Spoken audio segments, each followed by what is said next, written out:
Basahin ang buong balita at huwag magpasilaw sa headline nito. Humanap ng iba pang balita na nagsasabi ng parehong impormasyon upang matiyak ang pagiging lehitimo nito. Suriin kung maayos ang pagkakasulat ng balita at kung kahina-hinala ang website link nito. Isang mahalagang paalala, kontra fake news. Mula sa Radyo Magazine. May dalawang mukha ang gutom na matagal nang kinahaharap ng bansa. Ang gutom ng magsasakang buong araw nagtatanim pero kapos pa rin ang kita. Ang gutom ng pamilyang walang maihain. Ang ugat ng problema, maraming dinadaan ng mga middlemen ang mga ani. Nagmamahal ang pagkain pero lumiliit ang kita ng mga magsasaka habang nahihirapang makabili ang mga pamilya. Ito ang binago ni Pangulong Ferdinand Marcos Jr. Ang presidente natin napakalinaw ng instruction sa amin noon, huwag kami bibili sa mga malalaking kumpanya. Unahin ang mga farmers co-op. Lahat ng mga benepisyaryo ng walang gutom, sa farmers co-op rin tayo humahango. So sir, yung farm niya, doon na kami bumibili. Noong nakaraang linggo, dinayo ng Pangulo ang South Cotabato. Kanyang ininspeksyon ang pagsasanib puwersa ng Department of Agriculture at Department of Social Welfare and Development para tiyaking mula bukid ay diretso na ang ani sa DSWD. Na-conceptualize na ating Pangulo, mabawasan yung layers, lumaki ang kita for both the farmers and mas baba din ang gastos for the consumers. Pinakinggan din ng Pangulo ang mga pamilya. Ngayon, mas makakain na talaga kami 3 beses sa isang araw. Kanin na. May ulam na sir, may protein na tayo eh. Ganito, hindi na kayo nag-aalala. Lalo na kayo, ang dami ninyong pinapakain. Para sa Pangulo, ang food security ay hindi lang programa, kundi pangako na ang tulong ay pangmatagalan. Ang tawag namin, hindi na farm to market. Ang tawag namin dito, farm to table. Dahil tuloy-tuloy, mula sa mga farmer, dire-diretso na sa kanilang hapagkainan. Sa buong bansa, tuloy-tuloy ang trabaho. Isa-isang inaayos ang mga bagay na magpapagaan sa buhay ng mga Pilipino. Tulad ng sama-samang pagkilos ng pamahalaan para sa siguradong pagkain sa bawat hapagkainan. Mabigat ng konti.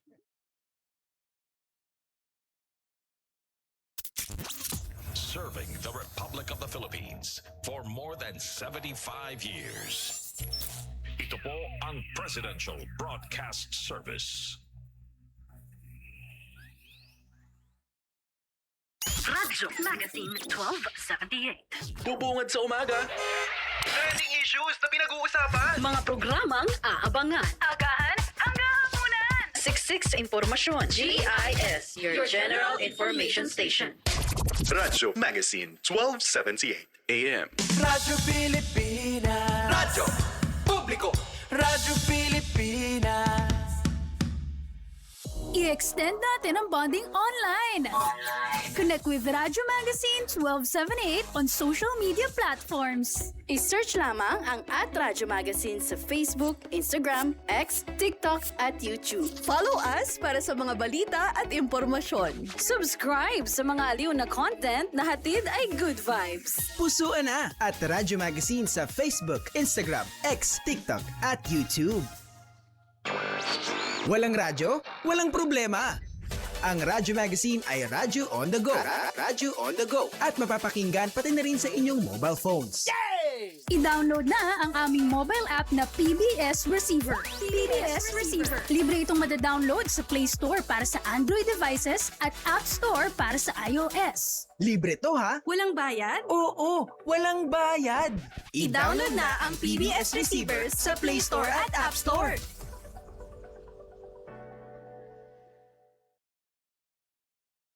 This is a public service announcement. Discipline is the key. Umiwas sa aksidente sa daan. Ang pagmamaneho ay may kaakibat na responsibilidad, hindi basta mapaandar lang ang sasakyan. Kilatisin ang sarili, ang kahandaan sa manibela, siguruhing inyong konsentrasyon ay hindi magagambala. Importante rin na ating laging isipin, init ng ulo ay huwag pairalin, bagkus kaligtasan ng lahat ang siyang dapat unahin. Isang mahalagang paalala mula sa Presidential Broadcast Service at Radyo Pilipinas, Radyo Publiko. This is a public service announcement. Public service announcement from PBS, Presidential Broadcast Service at Radyo Pilipinas, Radyo Magazine 1278 AM. Mabilisang trivia, dagdag talino, Heto na ang Dagling Kaalaman. Umakyat na 50 hagdan sa isang araw. Nalaman sa pag-aaral ng Tulane University na ang pag-akyat ng mga 50 hakbang sa isang araw ay makakabawas sa panganib ng cardiovascular disease ng hanggang 20%. Sinasabi ng mga researcher na ito ay katumbas ng paglalakad ng 10,000 hakbang sa isang araw. Kaya, iwasan muna ang elevator at humakbang. Kaunting kaalaman na malaking dagdag talino. Abangan muli ang susunod na Dagling Kaalaman. Radyo Pilipinas. Radyo Publiko. Radyo Pilipinas. Interesting na usapan. Hindi heavy. Tugtugang chill. Suave. Learning from home na hindi boring. Radyo Legacy. 1278 AM. 2:00 na. Golden Heart na. Makinig sa programang magbibigay ng boses sa ating senior citizens. Hatid ang mahalagang impormasyon at inspirasyon para sa mas masigla at masayang buhay. Ito ang Golden Heart, puso para sa seniors. Tuwing Biyernes, 2:00 ng hapon, dito lang sa Radyo Magazine 1278 AM. Sabayang mapapanood sa official Facebook page at YouTube channel ng Radyo Magazine at National Commission of Senior Citizens. 2:00 na, Golden Heart na. Mga ka-Golden Heart, nagbabalik ang programang may puso at malasakit para sa seniors. Ito ang Golden Heart, puso para sa seniors Season 2, nahatid sa inyo ng National Commission on Senior Citizens. Sa mga ka-Golden Heart natin na nakasubaybay ngayong hapon, pakipusuan ang ating live streaming sa Radyo Magazine, 1278 AM at NCSC Philippines Facebook page. Maaari din kayo mag-iwan ng mensahe sa comment section ng ating Facebook Live. Ako si Mercy Gutierrez, ang Chairperson at Chief Executive Officer ng National Commission of Senior Citizens. Makakasama ninyo ako sa buong Season 2 ng Golden Heart, Puso para sa Seniors.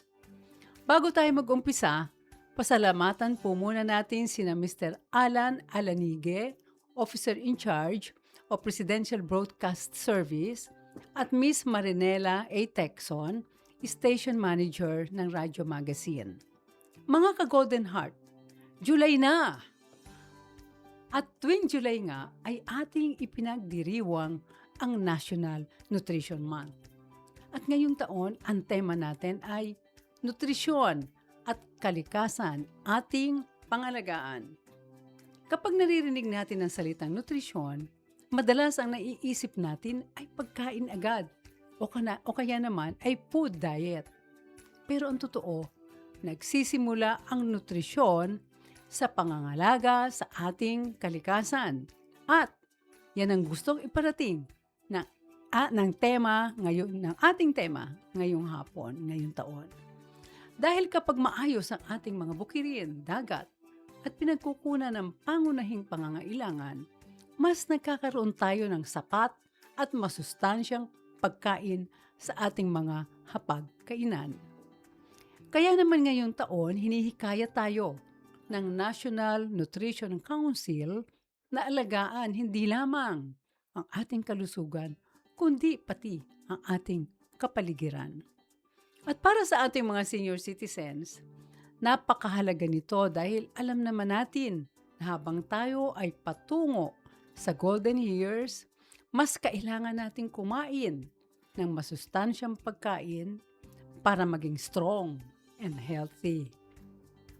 Pero alam naman natin na isa sa mga madalas na hamon para sa marami nating kababayan ay ang pagtaas ng presyo ng mga bilihin. Kaya yan mismo ang tinutugunan ng ahensyang kasama natin ngayong hapon. Kaya huwag na natin patagalin pa. Alamin ang kadiwa ng Pangulo, ang programang naglalapit ng mga sariwa at dekalidad na produkto mula sa ating mga magsasaka at mangingisda diretso sa mga mamimili. At ang maganda rito, isa ang ating mga senior citizens sa mga prioridad na makikinabang sa programa. Para ipaliwanag ito, welcome sa aming Golden Heart Puso para sa Seniors. Kasama po natin si Attorney Genevieve Belicaria Guevara. Siya po ang Assistant Secretary for Agribusiness, Marketing and Consumer Affairs, Department of Agriculture. Magandang hapon, ASEC, at napakaswerte namin at may nakasama tayo sa Department of Agriculture. Magandang hapon po, Ma'am Mercy, at sa inyong mga tagapakinig at taga-subaybay dito po sa ating Golden Heart para sa ating mga senior citizens. Magandang hapon po sa inyong lahat. Sa ating guest ngayon, iba ang inyong matututunan. Ito ay tungkol sa agriculture at kung paano magkakataon na nakikita ang ating mga senior citizens.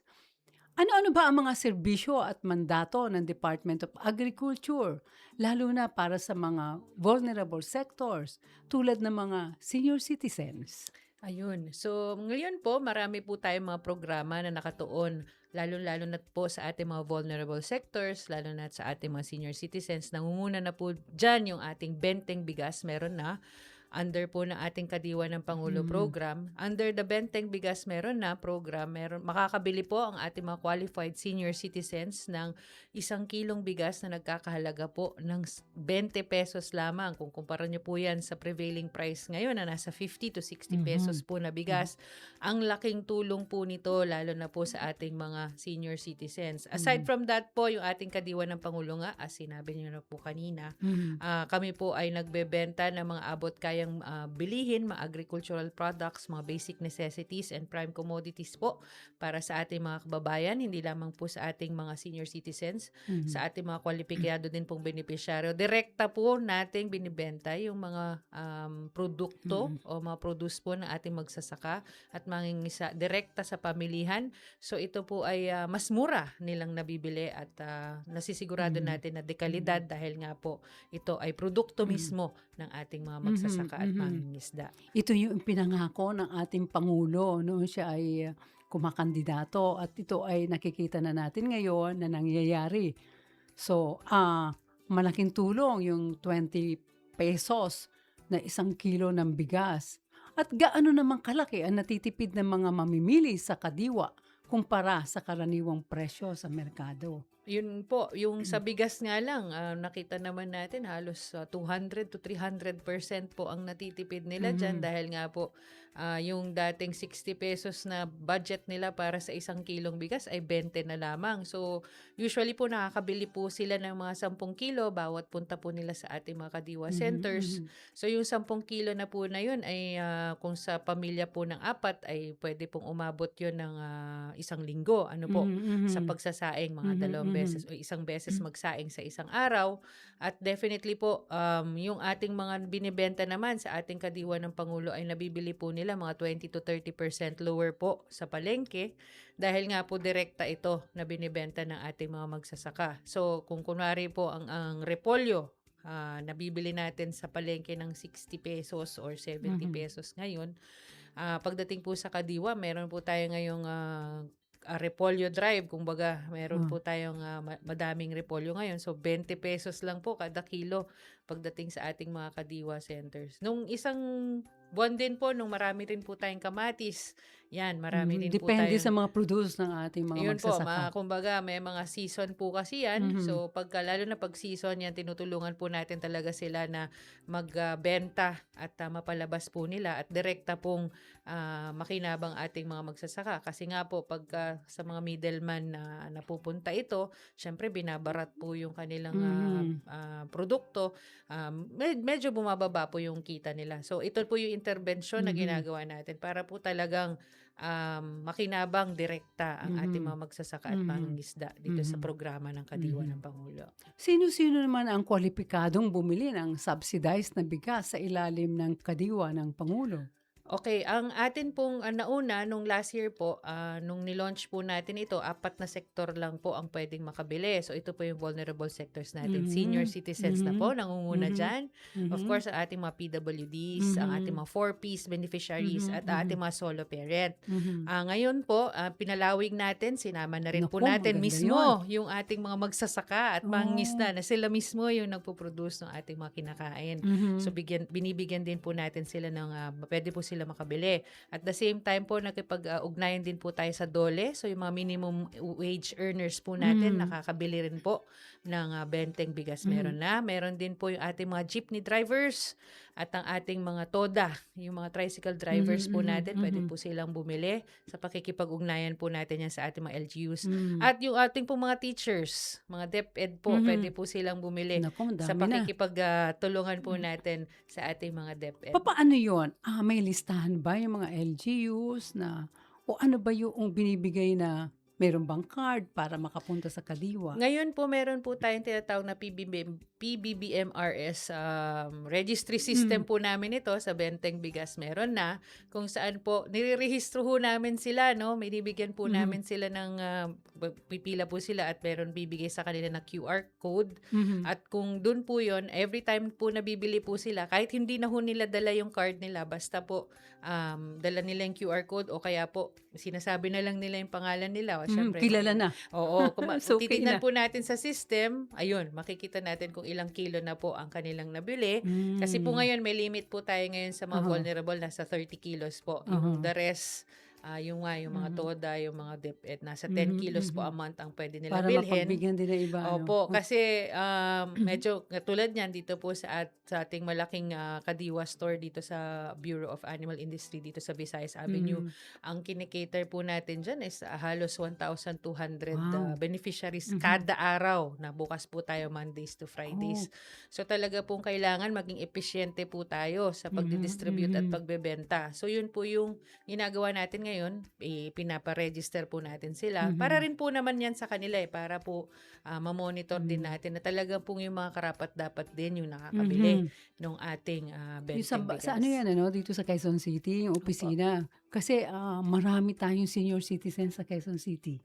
Yes po, marami.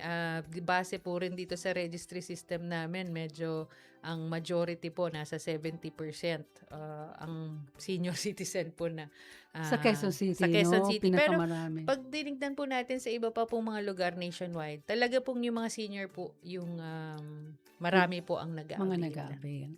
Maraming senior citizens ang pumipila na ng madaling araw gaya ng 3:00 ng umaga dahil sa takot na maubusan. Paano sinisiguro ng Department of Agriculture na may sapat na supply para sa lahat upang maiwasan ang pagdagsa nila? Ang ginawa, alam po naman natin talaga ang mga senior citizens po talagang maaga rin po talaga silang nagigising. Maaga magising. Napansin po namin ngayong pagpasok ng taon na to, nung nandun pa po kami sa ADC sa Circle, dito may yung tindahan po namin dyan sa may elliptical road. Aba, mga 11:00 pa lang po ng gabi, meron na pong pumipila. Hindi naman po namin, kumbaga bagabag din po. Siyempre, dahil nakakaawa naman po, di ba? Dahil sila po ay talagang pumipila. Wala naman daw sa kanila yon dahil maaga nga po silang nagigising. Siguro maaga natutulog. Opo. Kaya ang ginawa po namin, gumawa po kami ng appointment system naman ang tinawag namin. Kumbaga para pong kung kayo po ay magpapa-appointment ng passport or kay sa NBI, yung meron na po kayong predetermined na oras. Yun, buti yun. Opo. So yun po yung ginawa namin. Tapos naglagay lang kami ng limit sa isang araw. Yun nga, 1,000 beneficiaries ang pwede. So magpapalista po sila kung AM or PM, umaga or hapon po sila pupunta para hindi ho na nila kailangang pumila pa ng sobrang aga. Although, ang ginawa po namin, yun, naglagay po kami ng mga electric fan na dyan.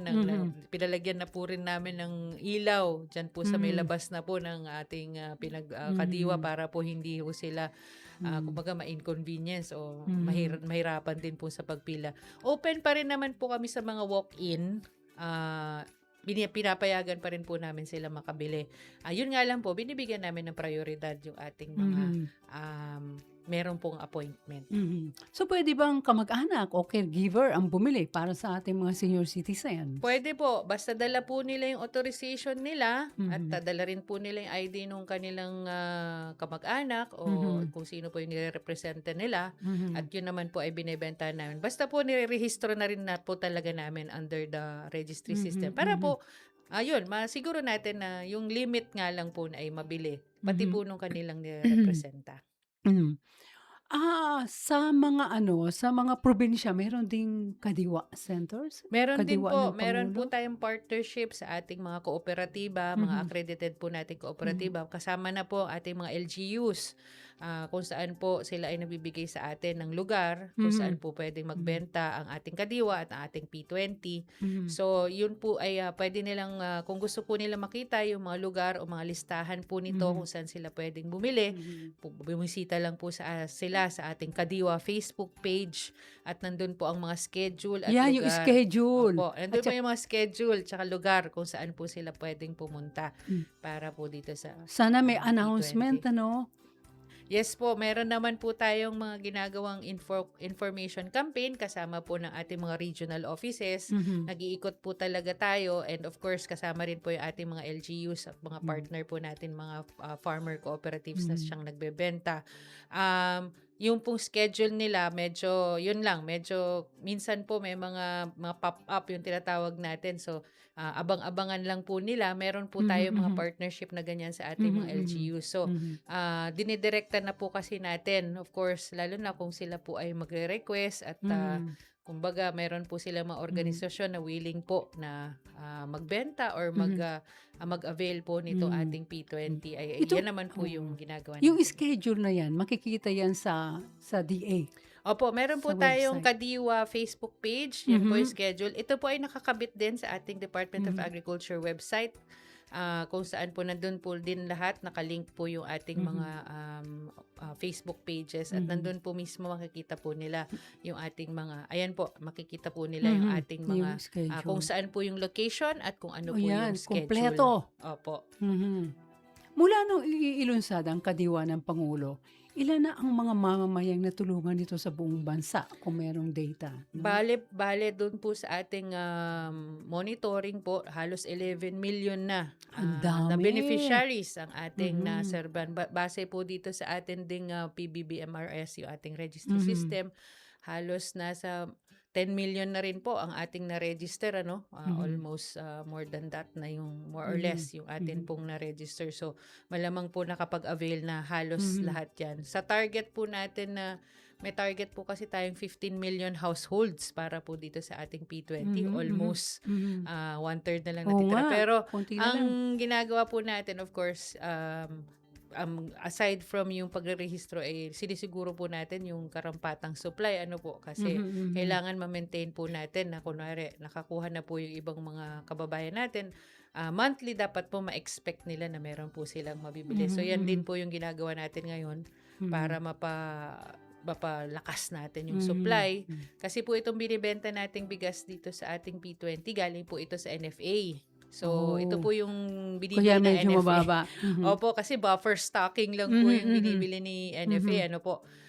So, yun yung ginagawa natin para circular economy po ito. Kumbaga, ang pagsuporta nyo sa P20 ay pagsuporta din natin sa ating mga magsasaka. So, yun po yung gusto nating iparating din sa ating mga kababayan, mga beneficiary natin. Yung pagtulong nila sa programa ay direktang pagtulong sa ating mga magsasaka. So, Ito yan, nasa Facebook. Opo. Nasa Facebook din, ang mga schedule na yan. At sana yung ating mga LGUs, sasabihan na din beforehand ng mga senior citizens. So, mga ilang seniors naman na nag-avail na? Ilang percent kaya?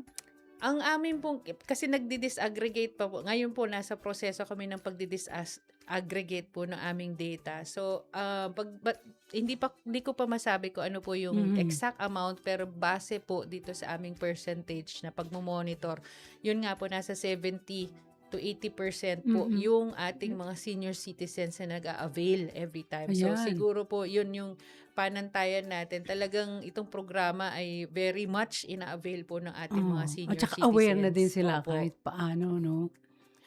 Saan naman matatagpuan itong mga Kadiwa stores? Although naka-schedule, no? Marami naman ito yung mga lugar na pwedeng puntahan ang ating mga seniors. Opo. Usually, yung mga partner cooperatives po natin, usually kasi may mga housing, may mga, kunwari sa NHA, may mga partner cooperatives po tayo dyan. So, yung mga housing, meron po silang mga pwesto dyan. Si LGU rin po, binibigyan po tayo ng espasyo. Kung hindi ho sa mismong City Hall, yung kalapit po, yun, binibigyan po tayo ng lugar kung saan po tayo pwedeng magbenta.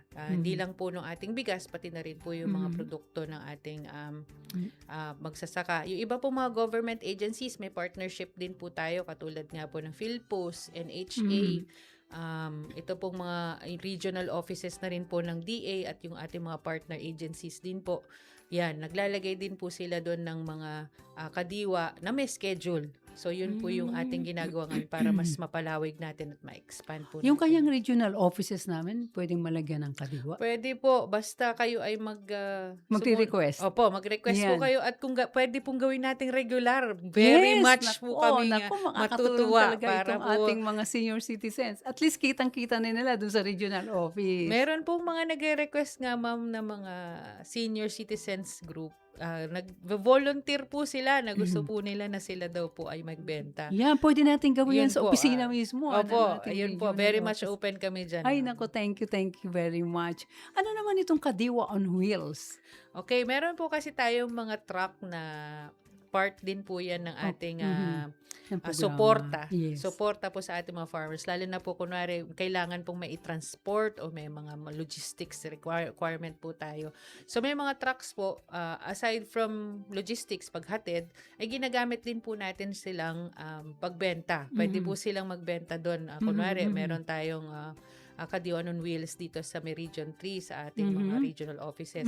Yan, ginagamit po natin itong mga truck para doon na mismo. Hindi na ho kailangan Yan, ako. ibaba doon or ibaba pa sa pwesto. Yung mismong truck na po, doon na po natin dinidispose at doon na po tayo mismo nagbebenta. Sariwa-sariwa Ayan po, pa yan. meron po tayong Ayan. mga trucks Yan, na hindi yan, ho yung mga natin na trucks na kailangan yan. ng lugar. Ano po, basta iparada po siya at kung saan po nila Kung saan pwede, no? saan pwede. At doon na po mismo nagbebenta. Yan po yung Ayun ginagawa natin ngayon para po talagang mas maabot natin yung ibang mga kababayan natin na nagre-request. Kasi nga, sabihin nila, may Kadiwa Center naman kami rito pero malayo doon sa aming Ayan. bahay. So, ang ginagawa po natin, yan, nagdadala po tayo through our Kadiwa trucks. Yan, marami naman itong mga Meron po tayo sa trucks. lahat ng region, pati po dito sa NCR. Marami po tayo nag-iikot na trucks. Kasama, kapartner din po natin dito, of course, ang NFA at ang FTI, ang Food Terminal Incorporated. May mga trucks din po sila na ginagamit natin para sa Ang programa. daming mga produkto.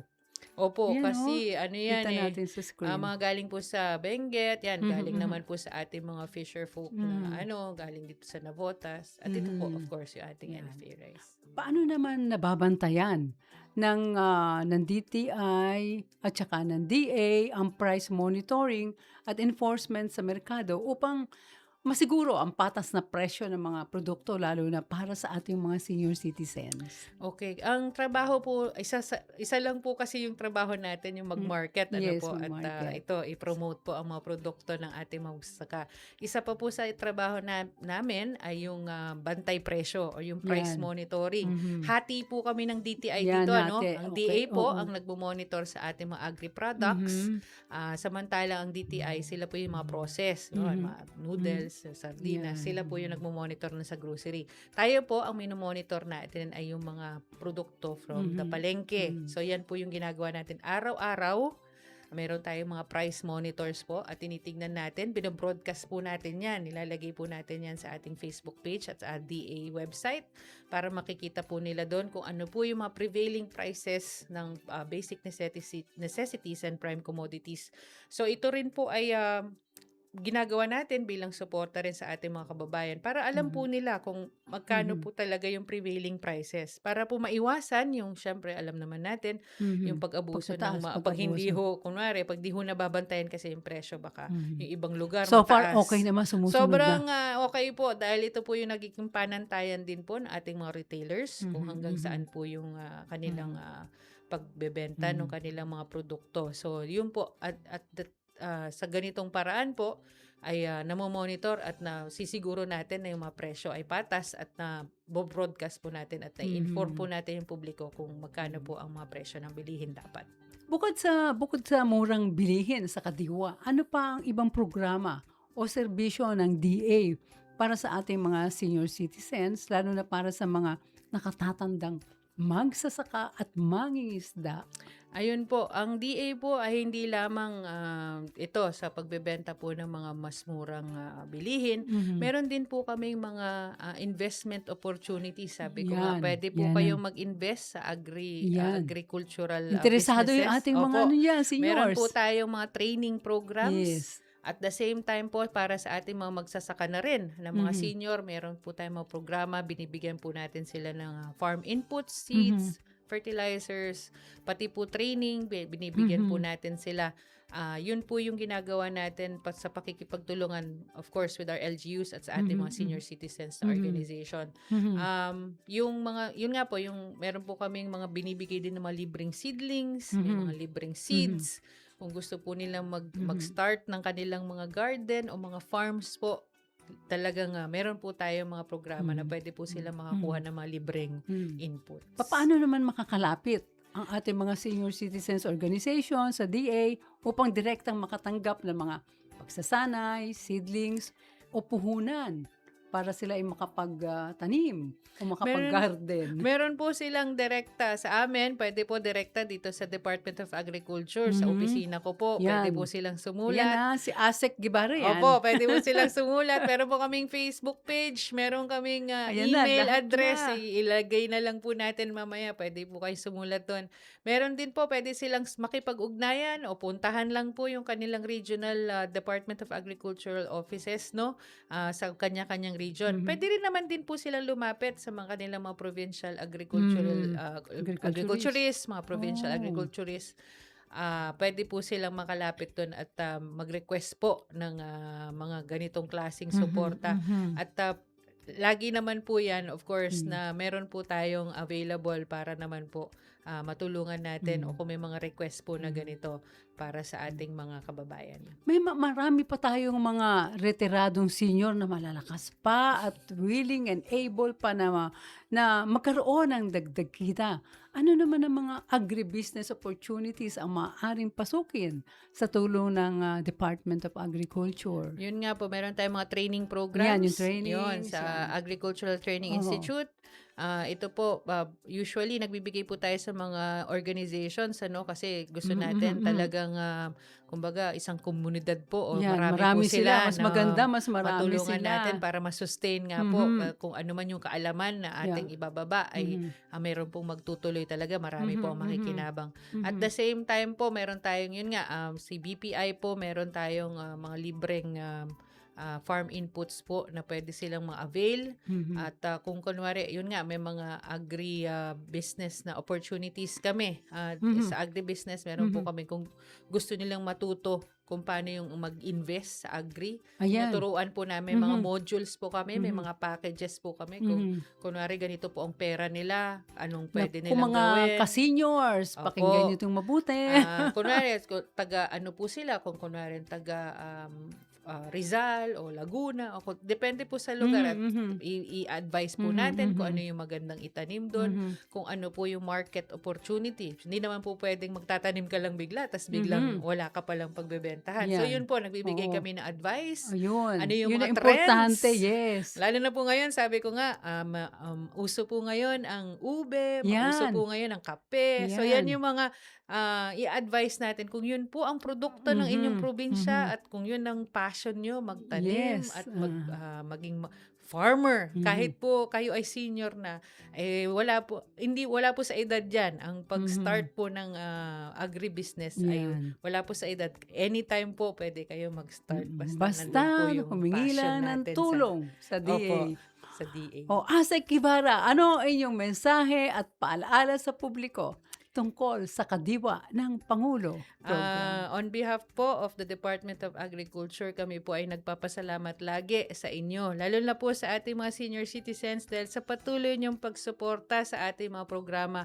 Para po sa inyo to, lagi naman na kami ay nakasuporta para po makatulong at makapagbigay sa inyo pa ng opportunity. Sabi ko nga, di lang dahil may mura kayong mabibili, pero yun nga po, meron tayong mga business opportunities, agri-opportunities na pwede po ninyong ma-avail. Tulong po ang Department of Agriculture at sa pagsama-sama po natin, alam naman po natin na ito ay para makamit natin ang isang masaganang bagong Pilipinas. So yun po yung mariin nating pasasalamat sa inyong lahat.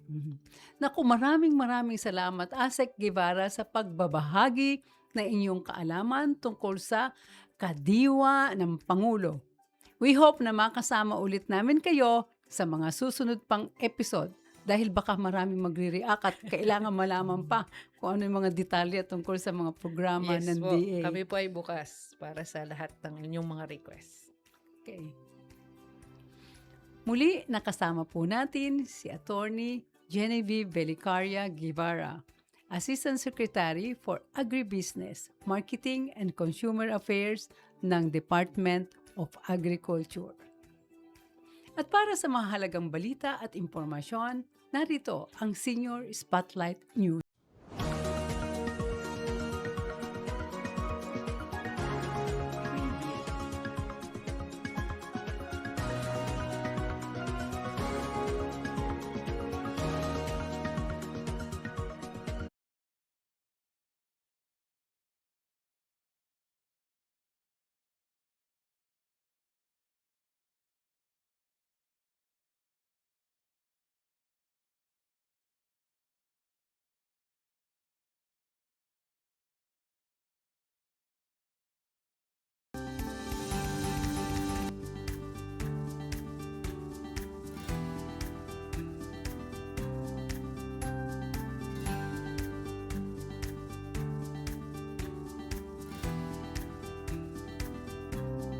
Isang mahalagang kasunduan ang nilagdaan ng NCSC at Integrated Bar of the Philippines noong June 29, 2026 para sa mas madaling pag-access ng mga senior citizens sa serbisyong legal.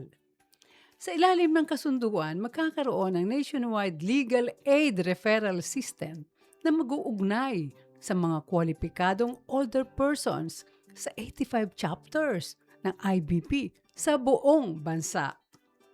Sa tulong ng ating komisyon at ng IBP, National Center for Legal Aid, hindi na kailangang harapin ng mga nakatatanda ang mga usaping legal ng nag-iisa.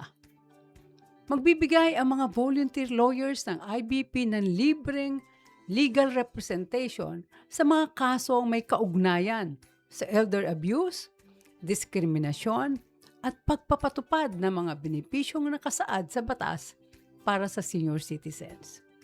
Tutulungan din ng IBP ang NCSC sa pagsasampa ng mga kasong administratibo at kriminal laban sa mga gumagamit o gumagawa ng pekeng senior citizen ID habang magsisilbing pangunahing tagapagberika ang NCSC ng record sa mga senior citizens sa mga kasong hahawakan ng mga abogado. Maraming salamat sa IBP lalo na kay National President Attorney Alan G. Panolong para sa ating partnership.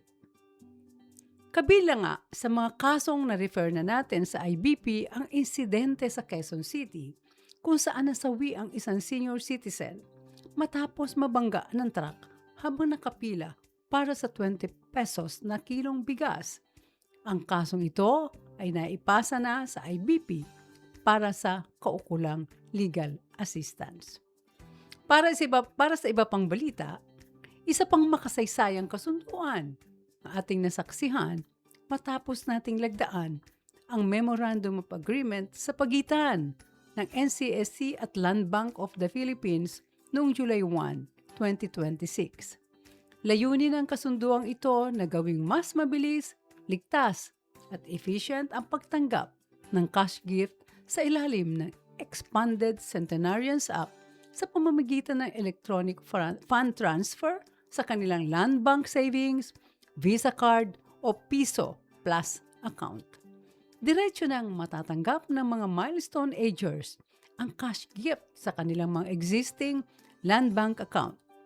Samantala, ang mga wala pang account ay pwedeng gumawa sa pamamagitan ng digital account, opening ng bangko o kaya magtungo sa pinakamalapit na branch sa inyong lugar. At sa puntong ito, tara at alamin natin kung paano makatutulong ang kanilang piso account sa mas mabilis at mas maginhawang pagtanggap ng mga cash gift. Panoorin po natin ito.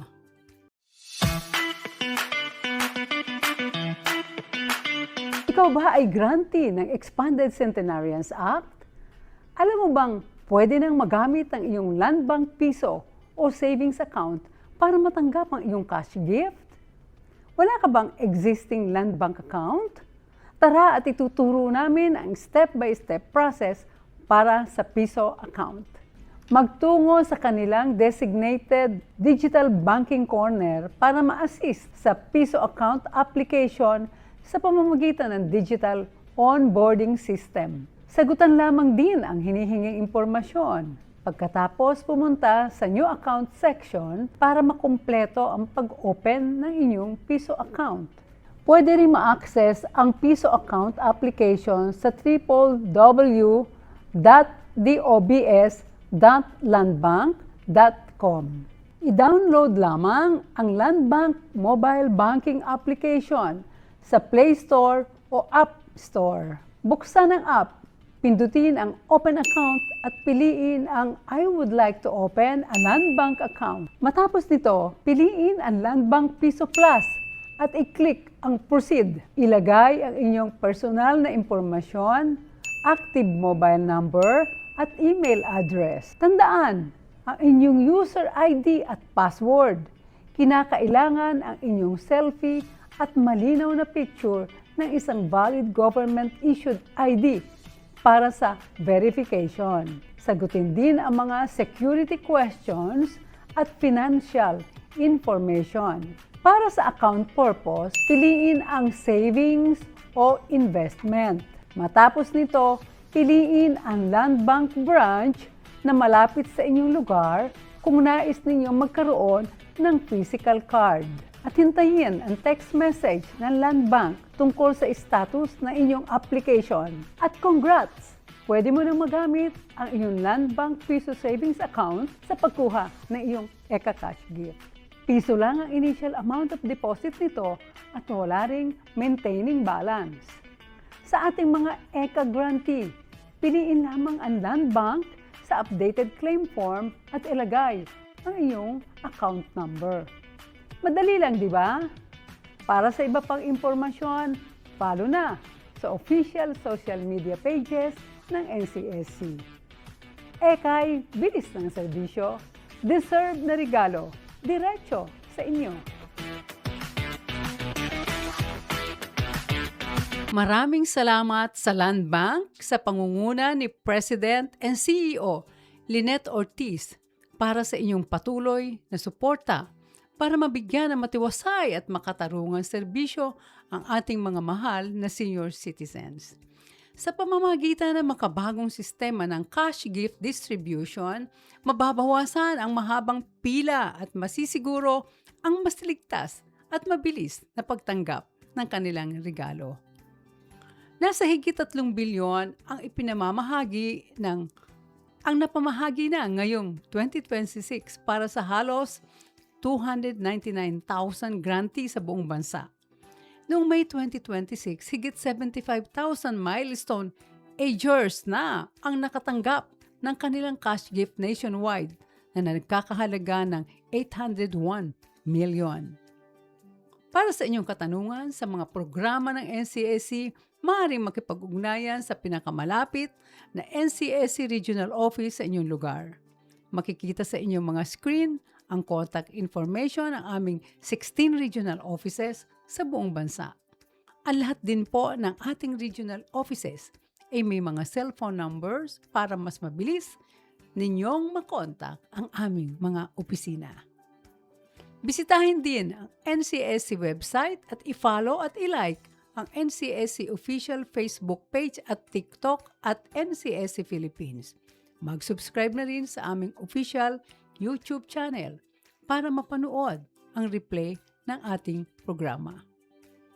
Isa pang makasaysayang hakbang para sa mga nakatatandang Pilipino ang isinagawa ng NCSC katuwang ang National Anti-Poverty Commission Senior Citizen Sectoral Council. Matapos nating idaos ang National Consultation on Policies for Senior Citizens sa Manila Metropolitan Theater noong June 30, 2026. Dinaluhan ito ng humigit kumilang 1,000 kinatawan online at face-to-face mula sa mga senior citizens organizations, LGUs at ibang-ibang ahensya ng pamahalaan para direktang maiparating ang kanilang mga rekomendasyon at concerns. Layunin ng konsultasyon na marinig mismo ang boses ng mga senior citizens para maging batayan ng mga polisiya, programa at mga panukalang batas. Tinalakay sa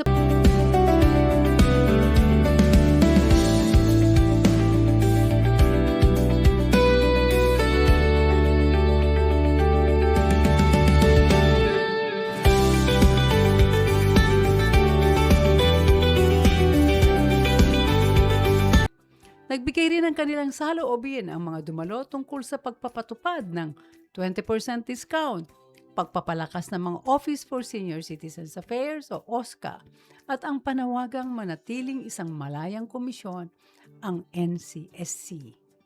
Samantala, hinihikayat naman ang lahat ng dumalo na suportahan ang kampanyang 12 milyong lagda para sa matatanda para ipanawagan ang mapabilis na pagpasa ng Universal Social Pension Bill sa Kongreso.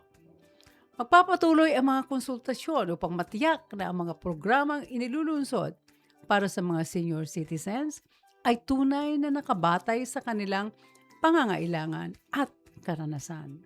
Kaya naman, silipin natin ang highlights sa nasabing historic national consultation. Panuurin po natin ito.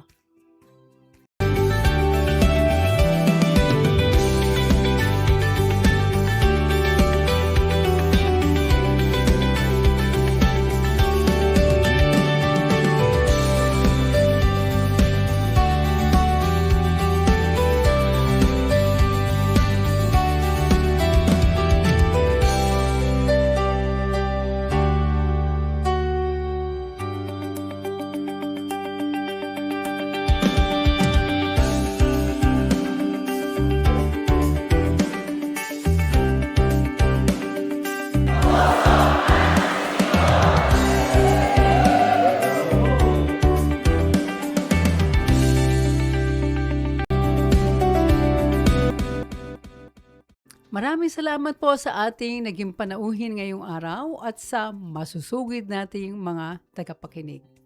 Magkwentuhan at samahan niyo muli kami sa Golden Heart Puso para sa Seniors dito lang sa Radyo Magazine every Friday alas 2 hanggang alas 3 ng hapon para sa iba pang mahalagang usapin at talakayan.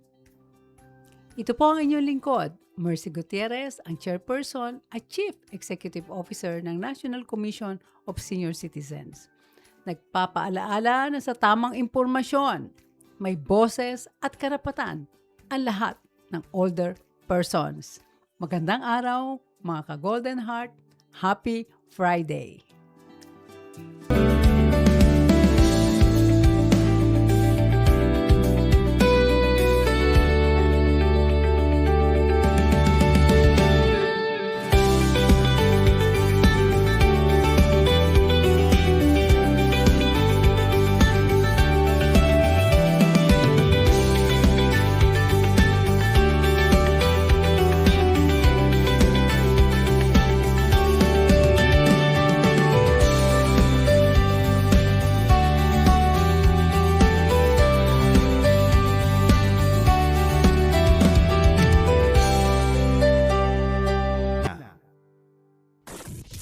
Pinalakas, pinalawak.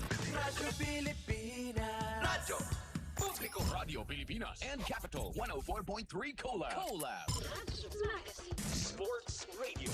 Radyo Pilipinas. World Service. Ang tagintig ng FM At lakas ng AM. sa iisang himpilan Pinagsanib na puwersa. para sa mas malawak Mas maraming